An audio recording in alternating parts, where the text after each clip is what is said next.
Got a very interesting article here that a brother sent to me. I've been wanting to make a video about this, just haven't gotten around to doing it yet. But just very telling. I have come out against John Ronald Reuel Tolkien, J.R.R. Tolkien. His Lord of the Rings series was just basically taking pagan principles and introducing it and making it popular for the public. Before Tolkien and C.S. Lewis came out with their works, C.S. Lewis, The Chronicles of Narnia, Tolkien, The Lord of the Rings, before they came out with that, witchcraft and sorcery and the occult were really not mainstream. These two men were the ones who introduced it to the mainstream. Very, very wicked. But something that a lot of people didn't know, and I myself did not know this, here's the article, I'll show it on screen. C.S. Lewis was a secret government agent. This is Christianity Today, which I have some issues with that organization, but the point is, you know, you can go down through and read this thing. We're not going to read the whole thing here, but it goes into saying about how that he worked. C.S. Lewis began his wartime service by undertaking a mission for MI6, British Military Intelligence there. That's what the MI stands for, military intelligence. And essentially, what they were doing is they were trying to, when you get into the article, like I said, we're not going to get into it. You can read the article. I'll put the link in the description box.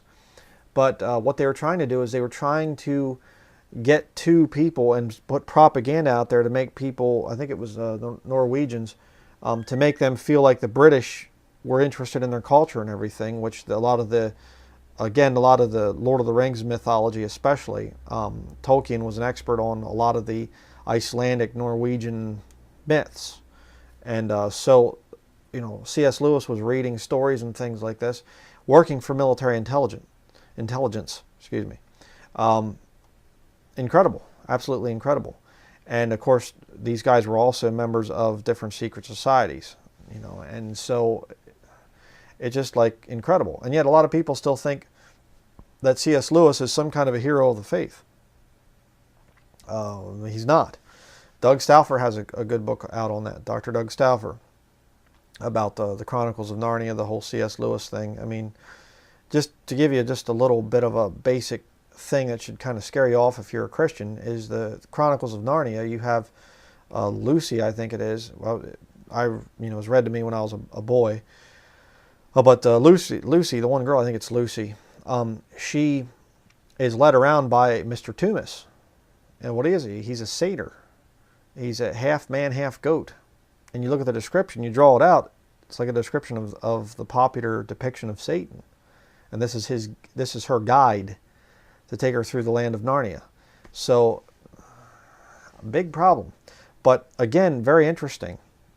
And you say, well, that was back then over in England, you know, that during World War II, they had to do those things. That doesn't happen anymore. Well, no, I don't think so. You see, the military branch here in America, my wife knows about this. She was telling me about this. U.S. Army Civil Affairs and Psychological Operations Command. It's CAPOC, USA CAPOC, C-A-P-O-C. That's another one that you need to watch out for. And that's a lot of the special forces, special ops types of guys, they get into that. And they'll go into a country, they'll start to disseminate propaganda. And there was a guy here on YouTube, and he boldly was just wearing hats with CAPOC type symbols. His YouTube channel was Main Prepper. And he took his channel down. He was having some mental problems or something. And, you know, but there's a lot of that stuff on YouTube. You get into some of the prepper stuff and everything. These guys are former military, you know, quote unquote, former military. You know, you're dealing with the psychological operations type of stuff. So I'm just saying, be very careful about some of that stuff. But just really fascinating to see that C.S. Lewis was working with military intelligence. Really something.